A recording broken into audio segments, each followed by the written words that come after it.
Hey everyone, sorry I've been gone for the last month. If you saw that little video I posted, you know why. Anyway, let's get back to business with Yatagarasu Attack on Cataclysm. I've been wanting to do a review for this game for about a year now. Just, needed the game to release. Yatagarasu is a 2D fighting game developed by 3 former SNK developers. This game is straight classic 2D. No 70 plus character roster mucking up your balance, no 500 hit ultra combo tricking the player into thinking they did something, and so far no DLC packs that cost as much as the game. The button layout is a simple 4 buttons with 2 dedicated parry buttons. Throws are accomplished on command rather than being next to the enemy and hitting a heavy attack, meaning instead of having an option select, you have to dedicate yourself to what play you're going to make, which is something I love. It's a minimalist fighter that is as close to mechanically perfect as you're going to find in modern fighting games.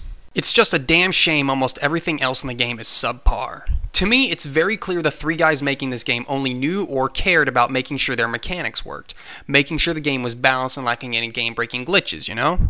Just take a look at the main menu and tell me if you notice a little something in the first 2 choices.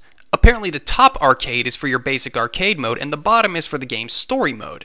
And story is told completely through text, which all revolves around, hey, here's a conspiracy, so these 2 characters are having a contrived reason to fight one another. What I wish the developers would have done is ditch the whole story mode and do what Capcom figured out back in Street Fighter 2 and just have an ending snapshot to give a description of the character's journey. We aren't playing these types of games for the story, so no need to pretend to have one. Their online functions are haphazardly thrown together as well. There was a big promise of GGPO whenever the game was gathering money as a Kickstarter. GGPO is a very user-friendly online gaming utility that multiple competitive games on Steam use to great effect. Yatagarasu doesn't have it.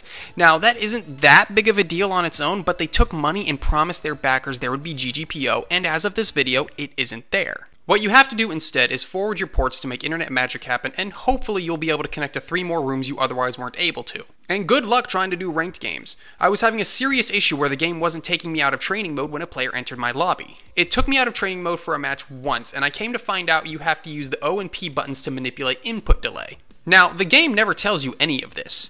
I know things like port forwarding aren't all that hard to do, but it's the point of the matter. When you buy a game that boasts online functionality, you shouldn't have to jump through hoops to make it work. Especially when people gave you money to have GGPO.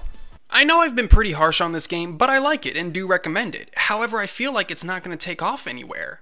The biggest problem it has is its online functionality, and for a game like this on a PC, that's kind of a big deal.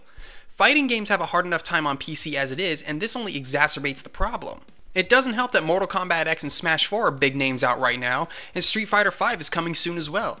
And the worst part of all of this is, maybe other than Street Fighter 4, Yatagarasu is hands down the most well-constructed, well-balanced, well-intentioned fighting game on the modern market right now.